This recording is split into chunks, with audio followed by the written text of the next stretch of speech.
իշխանություններ եկեղեցի այս դակնաբը ինչպես պիտի անկուցալուծվի։ Հաշվի առնելով, որ հավատքը կրոնը ռազմավարական ռեսուրս է, մեր պետության թշնամիները, մեր իսկ ռազմավարական ռեսուրսը ցավոք սրտի շրջել են մեր դեմ։ Սա անհանդուրժելի է։ Չի կարող լինել այնպես, որ պետության մեջ թիվ 1 եկեղեցական կառույցը լինի պետության դեմ։ Վերջին օրերու զարգացումները նկատի ունիմ եւ Գյումրիի մեջ սրացումը եւ մայրաթոր իշխանություններ լարումը, այս բոլորը գրնանք տեղադրել նախընտրական մթնոլորտի մեջ։ Սա ուղերձ է, որ քաղաքական դաշտը նախ քրեականացված է, զգալի չափ։ Մենք տեսանք նաև բազմաթիվ քաղաքական ուժերի, այդ ուժերի երևելի ներկայացուցիչների հայտարարություն ի պաշտպանություն այդ առերևույթ հանցագործության եւ դրա առերևույթ կատարող։ Այդ ժամանակվա 2008 թվականին մարդ սպանող պետության քաղաքական ֆասադ հանդիսացող քաղաքական ուժերը պետք է ուղղակի լուծարվել։ Այս օգոստոսի 8-ի համաձայնություններից հետո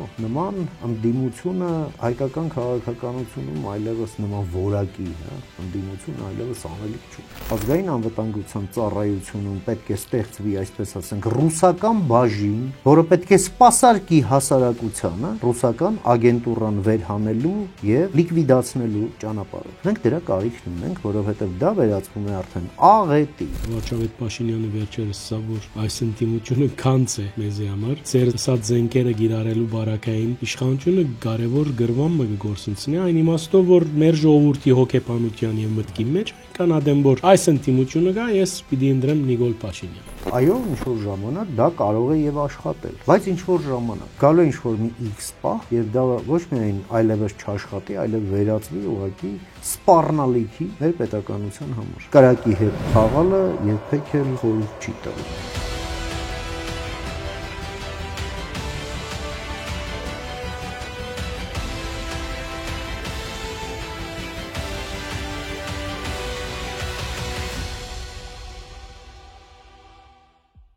Արևելքի արտագով բարևձեզ, կշարունակենք անգեղծ զրույցներու շարքը, այսօր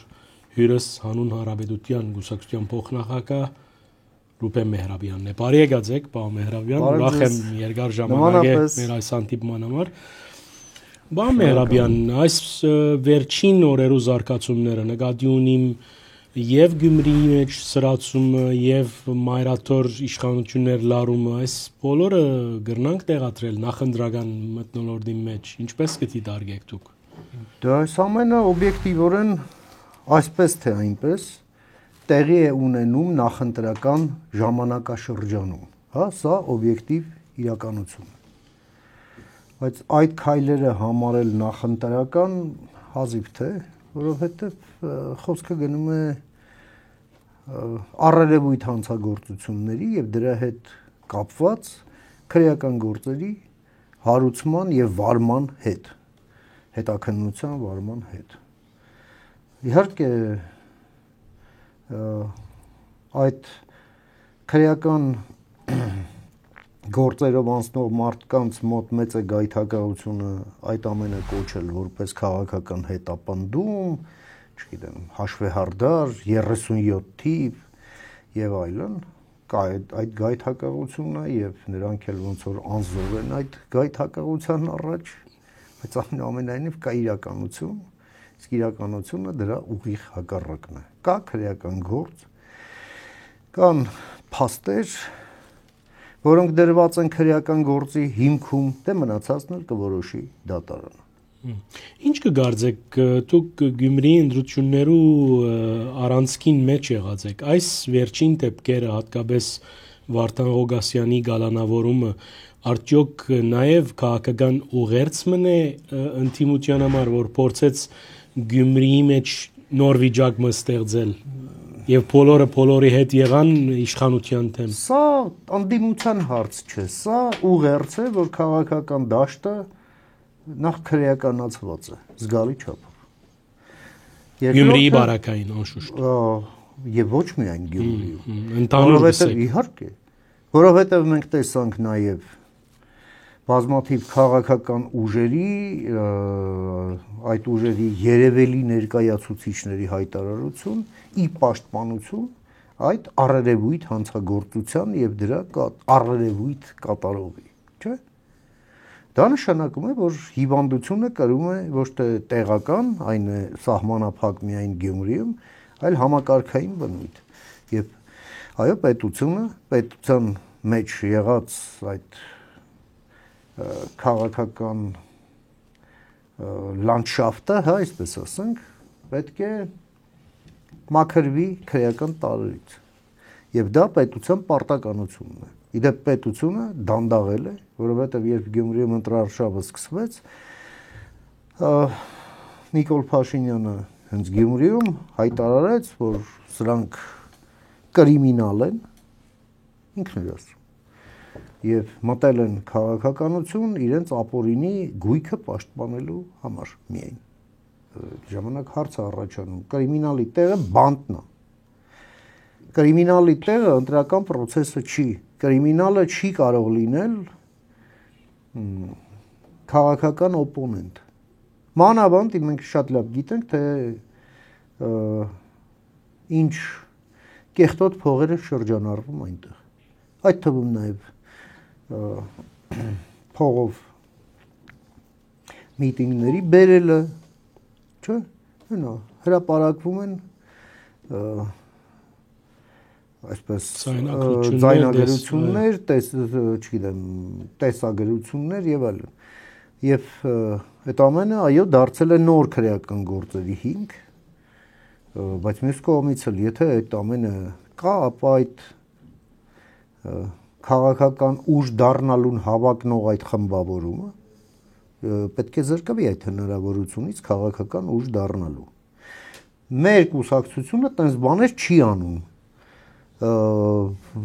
Պետությունը պետք է ապահովի, որ այդ անհավասարությունը չլինի, չէ՞։ Երբ բռնցքամարտում հայտնի է, չէ՞, որ ոտքով խփել չի կարելի։ Միայն ձեռքով, այն էլ միայն փակ ձեռնոցով եւ այլն։ Բայց եթե կանոններով, բայց եթե դու մտնում ես ռինգ կանոններով, իսկ դիմացինդ առանց կանոնների, հետնել մի հատ ծանր ինչ-որ դագանակը հետը բերում, դա չեղավ։ Գարմիր քիձերը անցնելու մասին խոս։ Հետևաբար այդ ընտրությունների արդարությունը որոշվում է ոչ թե քվեարկության օրը, այլ հենց հիմա, երբ ուրվագծվում են մասնակիցները։ Արդյոք դրանք այն մասնակիցներն են, որոնք էլի սպորտային լեզվով ասած դոպինգ չեն օգտագործել, հա, այլ արգելված դեղամիջոցներ չեն օգտագործվել, ասենք, իրենց սպորտային համազգեստի տակ, ասենք, հրազեն չեն պահում։ Օրինակ եմ ասում։ Նաև մենք տեսնում ենք, որ քաղաքական դաշտն էլ ապականված է, բավական է նայել այս վերջին 2 օրվա այդ խորհրդարանական այդ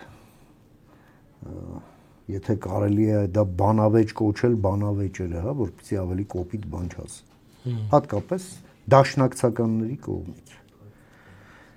Այս ամենը ուղղակի պետության առաջ դնում է նույն խնդիրները, ինչը դրել էր այդ նույն իրավիճակը Մոլդովայում, Մոլդովայի ղեկավարության առաջ։ Եվ այո, պետությունը այդ սուբյեկտներին, ովքեր ուզում են պարազիտանալով ժողովրդավարության վրա գալ եւ թաղել ժողովրդավարությունը, նրանց պետք է զրկի այդ հնարավորությունից։ Դրա հիմքը Մարդու իրավունքների Եվրոպական դատարանի դատավճիռն է։ Եվ պետությունը այդ դատավճիռը ոչ թե կարծիք է, այլ պարտադիր կատարման համար։ Պետությունը պետք է ի կատարածի եւ այդ ժամանակվա 2008 թվականին մարդ սպանող պետության քաղաքական ֆասադ հանդիսացող քաղաքական ուժերը պետք է ուղղակի լուծարվեն եւ դադարեն լինել որպես քաղաքականության եւ ընտրությունների սուբյեկտներ։ Մեր հասարակությունը պատրաստ է դրան, այսինքն այդ մեկը բայթում չառաջացներ։ Ինչ բայթում, ով է բայթում։ Եվ ասենք միջազգային հանրությունը ինչպես կարծականք է։ Գիտեք, որ մեր իշխանության, նաեւ Հայաստանի, ասենք, կարևոր բրենդները մեկը ժողովրդավարությունն է, այսինքն քաղաքական ուժերու հանդեպ այդպես ցերեսածը փագել կամ ինչի գնա հանգեցնել այն ինչին հանգեցրեց Մոլդովայում ժողովրդավարության ամրապնդմանը։ Այո, Հայաստանին այն օրենքները, որոնք չեն բավարարում, պետք է արագ օրինագծերը ուղարկել Վենետիկի հանձնաժողով եւ ստանալ փորձագիտական եզրակացություն դրական եւ բերել եւ արագ այդ օրենքները կիրառել։ Այն ինչ արվեց Մոլդովայում, որովհետեւ ժողովրդավարություն չի նշանակում քաոս, ժողովրդավարություն չի նշանակում կրիմինալի խրախճանք, ժողովրդավարություն չի նշանակում օրենքի նկատմամբ կամահարական վերաբերմունք, չի նշանակում ծաղրուծանակ, չի նշանակում կրկես, չի նշանակում պետության ոտքերից կախվել եւ թույլ չտալ առաջ գնալ, ել չեմ խոսում սպառնալիքների մասին, որ նրանք ուղղակի սպառնալիք բերող են մեզ վրա։ Հետևաբար սրա հակաքայլերը իրականացնելը դա պետության ուղիղ պարտականությունն է։ Այստեղ ուրիշ անգյունեմը, եթե դիտարկենք, պարոն Մեհրաբյան, հաջող լսած ենք այս խոսույթը, մանավանդ վարչապետ Փաշինյանը վերջերս ասա, որ այս ինտիմությունը քանց է մեզի համար։ Արդյոք այդ բոլորը ձեր ասած զենքերը գիրառելու բարակային իշխանությունը կարևոր գրվան մը գործընծնի այն իմաստով, որ մեր ժողովրդի հոգեբանության եւ մտքի մեջ այնքան ադեմ որ այս ինտիմությունը կա, ես պիտի ընտրեմ Նիկոլ Փաշինյանին։ Գիտեք ինչ, գայթակղություն կա, որ կարող է լինել ամենայն դեպս առնվազն, որ դա կարող է աշխատել։ Այո, ինչ որ ժամանակ դա կարող է եւ աշխատել։ Բայց ինչ որ ժամանակ։ Եվ գալու է ինչ որ մի X պահ, եւ դա ոչ միայն այլևս չաշխատի, այլև վերածվի ուղղակի սպառնալիքի մեր պետականության համար։ Եվ կրակի հետ խաղալը երբեք էլ, այսպես ասենք, խորհուրդ չի տրվում, հա։ Որքան էլ որ հմուտ լինի այդ խաղացողը։ Սա շատ անհեռանկարային է ռազմավարական առումով, մանավանդ այս օգոստոսի 8-ի համաձայնություններից հետո նման ընդդիմությունը հայկական քաղաքականությունում այլևս նման որակի, հա, ընդդիմությունը այլևս անելիք չունի։ Դա որևէ օգուտ չի տալիս, միայն այլասերում է քաղաքականությունը, այլասերում է հասարակությունը, հասարակության մոտ ալերգիա առաջացնում քաղաքականության նկատմամբ, ինչը այս մեծ պատմական նշանակության ծրագրերի իրականացման այս ճանապարհին ուղղակի վտանգավոր է պետության համար։ Շատ վտանգավոր է։ Հետևաբար, այո, նաև օգտվելով առիթից, որը դուք եք ինձ ընձեռել, ուզում եմ կոչ անել նման գայթակղությանը չտրվել։ Հիմա վճռական գործողությունների ժամանակաշրջան է եւ այդ բալլաստներից պետք է արագորեն ձերբազատվել, այն հնոտիներից պետք է ձերբազատվել, աղբից պետք է ձերբազատվել, ռուսական ագենտուրայից այո պետք է ձերբազատվել, այո մեր ազգային անվտանգության ծառայությունում պետք է ստեղծվի, այսպես ասենք, ռուսական բաժին, որը պետք է սպասարկի հասարակությանը ռուսական ագենտուրան վերհանելու եւ լիկվիդացնելու ճանապարհով։ Մենք դրա կարիքն ունենք, որովհետեւ դա վերածվում է արդեն աղետի։ Հաջորդը ինչ պետք է անի պետությունը, պետք է Ռուսաստանին զրկի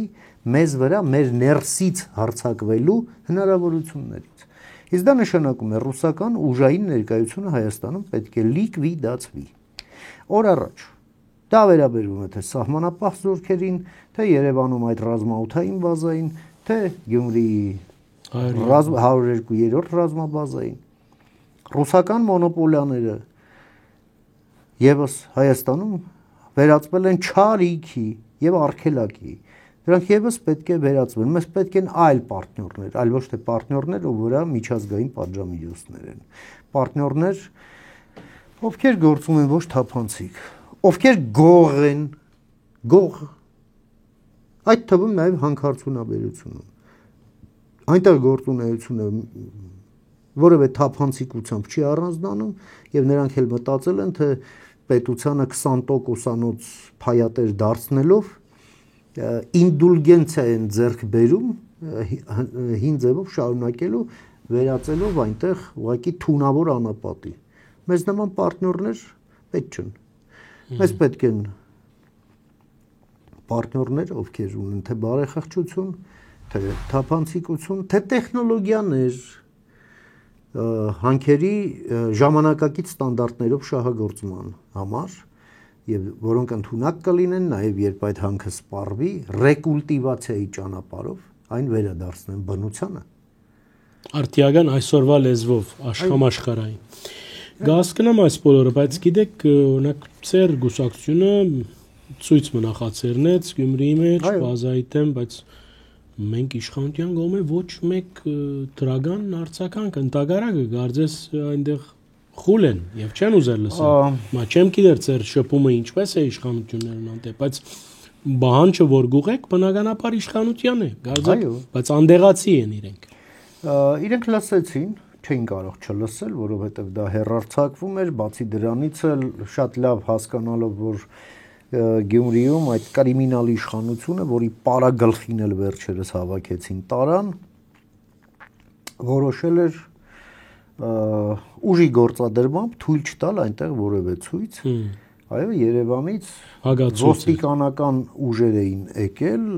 բախումներ թույլ չտալու համար կամ բռնություն թույլ չտալու համար։ Մենք դա նկատի առանք եւ նաև մեր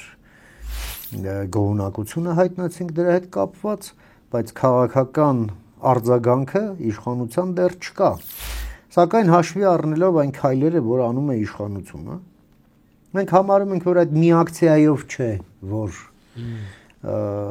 արեցինք եւ մոռաց, սա process է, որտեղ այդ ակցիան մի մասն է այդ process-ի։ Մենք շարունակելու ենք, այո, այս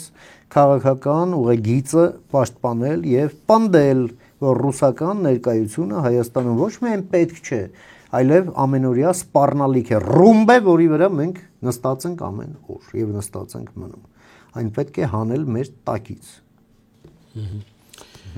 Իսկ այս բոլորը, Բաղ Մեհրաբյան,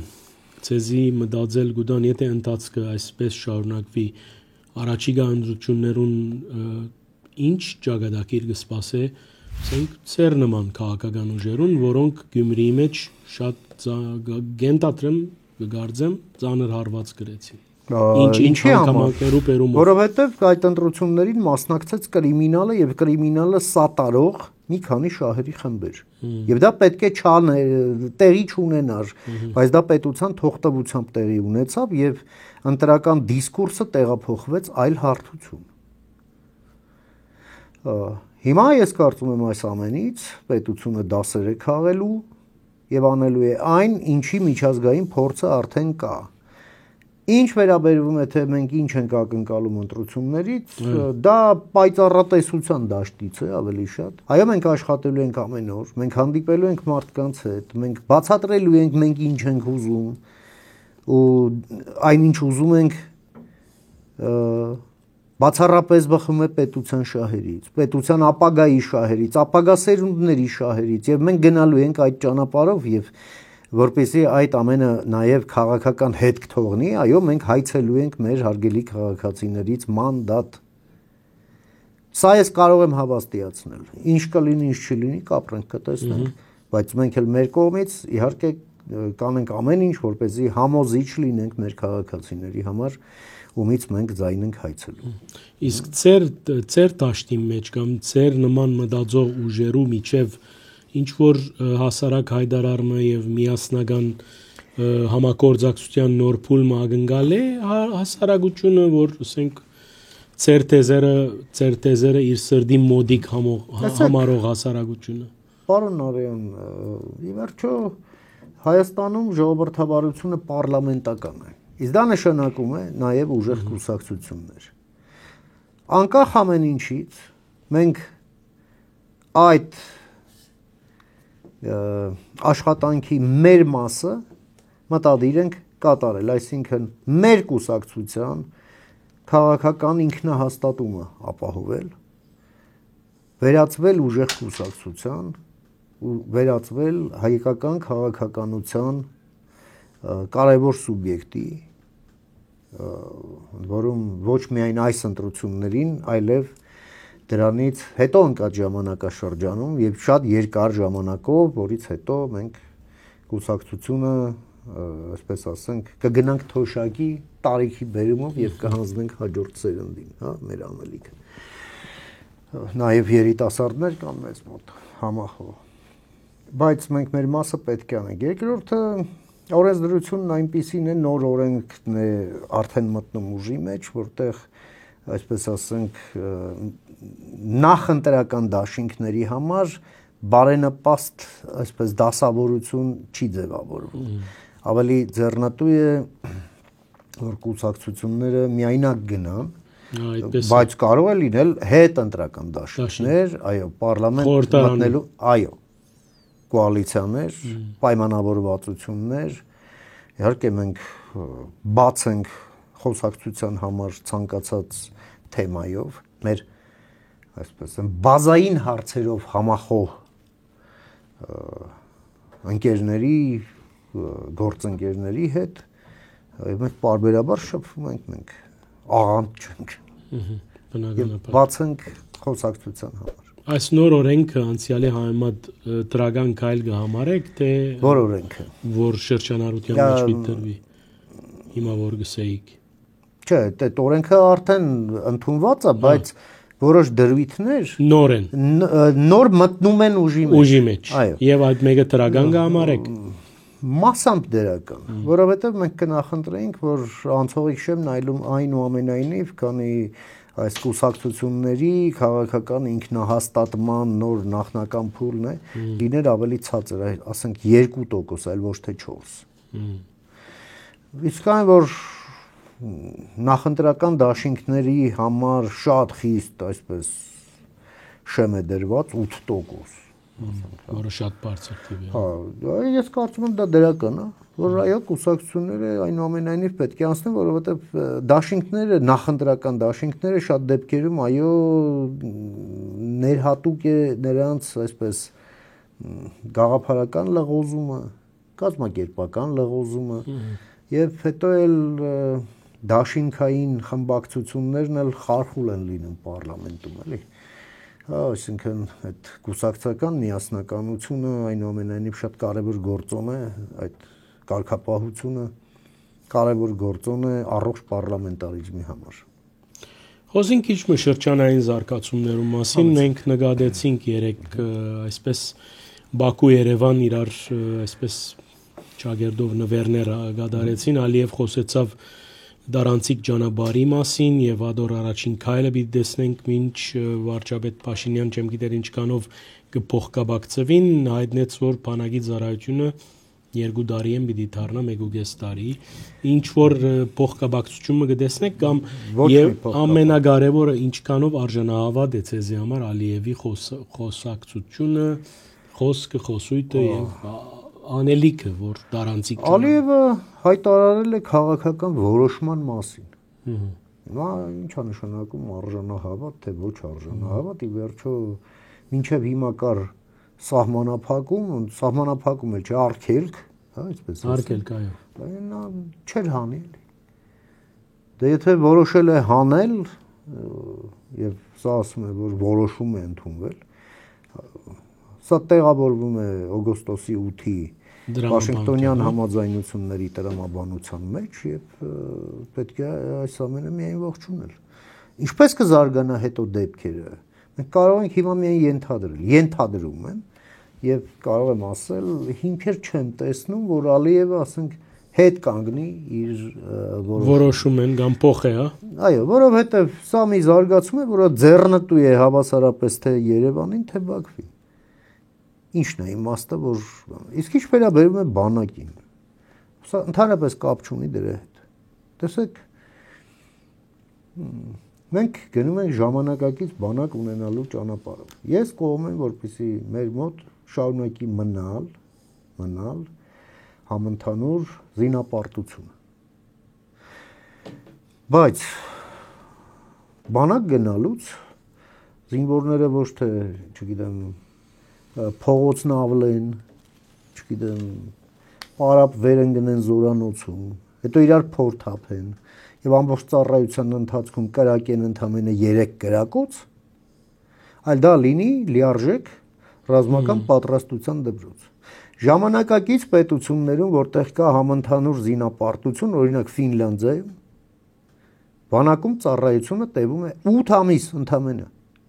Բայց այդ ընթացքում նրանք անցնում են ամեն ինչ, որից հետո նրանք ամենաակտիվ ձևով զգալի ժամանակ իրենց տարիքի գնում են զորահավաքների եւ կատարելագործում իրենց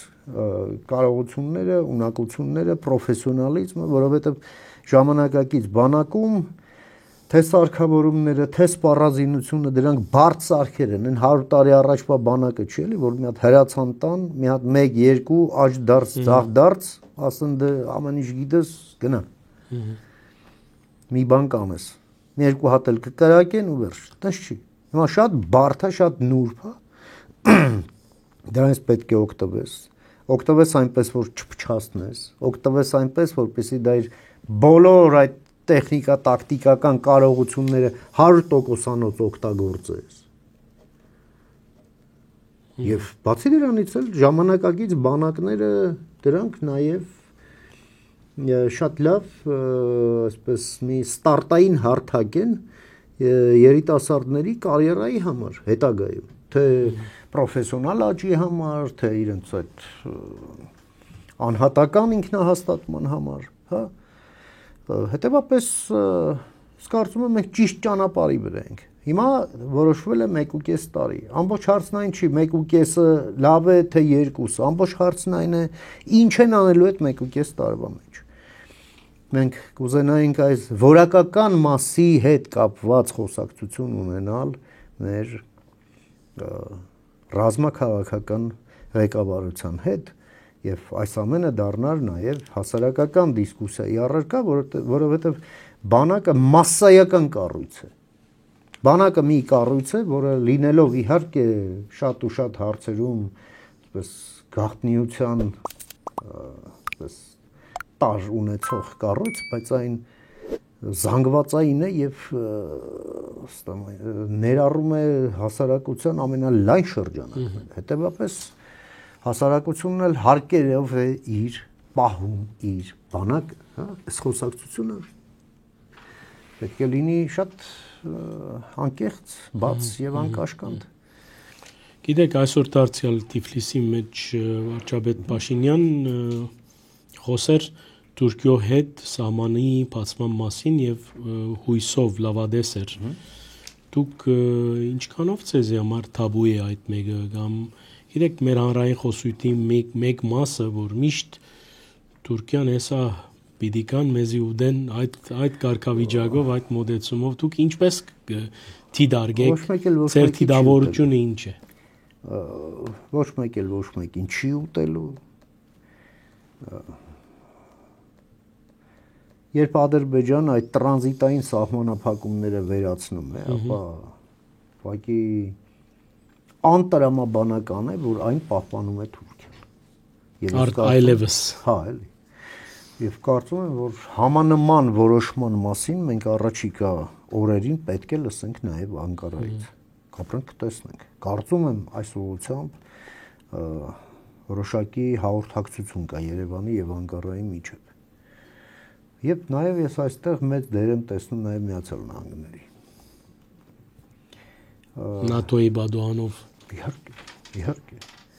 Բացի դրանից էլ նաև Միացյալ Նահանգների կողմից ինտենսիվորեն ձևավորվող միջին միջանցքի տրամաբանության մեջ եւ պատահական չէ, որ Ալիևի այս հայտարարությունը հնչել է հենց Ղազախստանում, առանցքային երկիր կենտրոնական Ասիայում, որտեղից գալու է այդ միջանցքը անցնի մեր տարածաշրջան եւ հետո անցնի Սև եւ միջերկրական ծովերի նավահանգիստներ։ Սա ամբողջական է, մենք հադված մնենք, չէ՞։ Ամբողջ տարածաշրջանով սրա մի կապող օղակն է։ Իսկ ամենակարևորը այս բոլորի մեջ մեր հասարակությունը ինչքանով պատրաստ է այս բոլորին։ Գիտեք, Մեհրաբյան, մեր հասարակության մեջ դակավին դերահավատություն կա եւ մենք homework կարծես ընելու խնդիր ունենք։ Մենք չենք աշխատիր մեր հասարակության հետ, որ մենք ուրիշ փուլ մտածենք։ Այո, սա մի հարց է, որով պետք է զբաղվի թե մամուլը, մամուլի բարեխիղճ սեգմենտ, այլ ոչ թե այն աղբակույտը, որի հետ մենք հաճախ գործ ենք ունենում։ Սրանով պետք է զբաղվի քաղաքական դասը, սրանով նաև պետք է զբաղվի պետությունը եւ ժամանակն է, որ այս ահռելի ծավալի տեղեկատվական աշխատանքի իրականացվի պրոֆեսիոնալ ձևով։ Ժամանակակից ժողովրդավարությունները դրա համար ունեն ռազմավարական հաղորդակցությունների դեպարտամենտներ կառավարություններին առընթեր, հա, ստրատկոմ, այսպես ասած։ Առանց դրա մենք առաջ չենք կարող գնալ։ Դա պետք է պրոֆեսիոնալ ձևով 24/7 ռեժիմով այդ դեպարտամենտը սկսի աշխատել։ Այո, դա հավելյալ կարողություններ է պահանջում։ Այո, դա մի հարց է, որով Հայաստանը պետք է համագործակցի նման ինստիտուցիոնալ փորձ ունեցող ժողովրդավարությունների հետ, որոնք հաստատապես գործընկեր են Հայաստանի հետ եւ համախոհ այս հարցերում։ Ահա, խնդրեմ, աշխատանքի դաշտ։ Եվ այո, որոշակի իներցիա կա եւ դեռ կմնա, որը դեռ պետք է հաղթահարվի, այո։ Վերջին հարցս, Մեհրաբյան, ինչպես կգարձեք իշխանություններ եկեղեցի այս դակնաբը ինչպես պիտի անկուցալուծվի։ Որևէ հերանեկար, որևէ լույս կա թունելի ծայրում։ Ցավոք սրտի, հաշվի առնելով, որ հավատքը կրոնը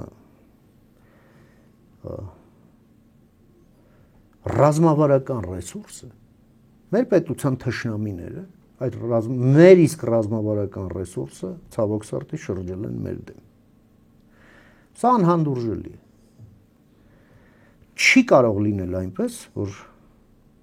պետության մեջ թիվ 1 եկեղեցական կառույցը լինի պետության դեմ։ Սա իշխանություն եկեղեցի հարց չի։ Սա առանձին եկեղեցականներ պետություն ուրեմն հարաբերությունների հարց է։ Մեկ եւ երկրորդը մենք տեսնում ենք, որ այստեղ ուրվագծվում է շատ հստակ հանցակազմ։ Այսինքն սա մի կառույց է, որը մարդկանց պարտադրում է իրենց կամքին հակառակ նաեւ մասնակցել ինչ-ինչ քաղաքական ակցիաների։ Նաեւ խախտելով սահմանադրությունը։ Ըստ որի Հայաստանը սեկուլար պետություն է, որտեղ պետությունը անջատ է եւ կրթությունը անջատ է եկեղեցուց, եկեղեցին էլ պետությունից։ Եկեղեցին չի խառնվում կրթության եւ քաղաքականության մեջ, ինչպես նաեւ փոխադարձաբար նրանք չեն խառնվում այնտեղ։ Բայց եկեղեցին մնում է կարևորագույն հասարակական գործոն եւ ունի կարևորագույն հասարակական առաքելություն, որ այսօր եկեղեցին չի կատարում։ Եվ այո, ժամանակն է, ոնց որ թե քարերը թափելու, թե քարերը հավաքելու, ինչպես ասվում է Եկլեսիաստ կոչվող այդ գլխում, չէ՞, 5 կտակը։ Դեպապես սրա հանգուցալուծումը ես տեսնում եմ եկեղեցու նորացման մեջ։ Նաև ես տեսնում եմ որոշակի ռեֆորմների անհրաժեշտություն եկեղեցում, երբ եկեղեցին, ինչպես ոնց որ կաթոլիկ եկեղեցին է, կունենա իր սոցիալական դոկտրինը, կունենա իր դիրքորոշումը, հազար ու մի հասարակական թեմաներ։ Այո, եւ բարին չարից զանազանելու չափանիշները կներկայացնի հավատացյալներին, չէ՞։ Եվ ոչ միայն սփակ այդ միայն բادرակի ծեսերի սերվիսի։ Ճիշտ։ Ներողություն։ Ու հետնել այդ ֆինանսական հոսքերն էլ մնում են ոչ թափանցիկ, անհաշվետու, հավատացյալների առաջ, չէ՞։ Ու հետնել մենք տեսնում ենք, այո, գործունեություն ուղղված, ընդ որում միջկուսակցական այս բախումների մեջ մասնակից է դառնում եկեղեցին, ինչը անհանդուրժելի է ուղղակի։ Անհանդուրժելի, ել չեմ խոսում, երբ որ ներսից դրա մասին հնչում է քննադատություն, բռնում կարգալույծ են անում։ Վերջի դեպքը Քահանայի հետևից ընկնելով, ամոթ չկան։ Բա 1700 տարվա կառույց գլխավորող մարդկանց սազական է սա։ Մենք 21-րդ դարին վայել եկեղեցու կարիք ունենք։ լավադես եք այս թեմայով։ Իհարկե լավատես եմ։ Այո, որովհետև 1700 տարվա մեջ այնքան առհավիրքներ, որքան մեր եկեղեցու վրայով է անցել եւ ինչպես է արժանապատվորեն դրանից դուրս եկել եկեղեցին, սա եւս կհաղթահարվի եւ ես այստեղ միանշանակորեն լավատես եմ, ինքս հետևորդ լինելով հայ առաքելական եկեղեցու, նաեւ ինձ համարելով այդ եկեղեցու մասը, իմը համարելով այս եկեղեցի, որովհետև եկեղեցին այո ինձ էլ է պետք։ Անգերտ զրույց էր Պարոն Մեհրաբյան, մեր ագնտիրներուն հիշեցնեմ, որ հյուրս հանուն հարաբերություն կուսակցության փոխնախագահ Ռուբեն Մեհրաբյանն էր, նաև օրտորս ցեզի հարգելի ագնտիրներ բաբանելու համար արևելքի անգախ հարտակը տարածեցեք մեր դեսանյութերը, հետևեցեք, լայք մսեղմեցեք, նաև մեկնաբանեցեք հարգին եւ այս բոլորը անշուշտ անգախ մամուլի մեր առաքելության առընթեր բարի միտցես։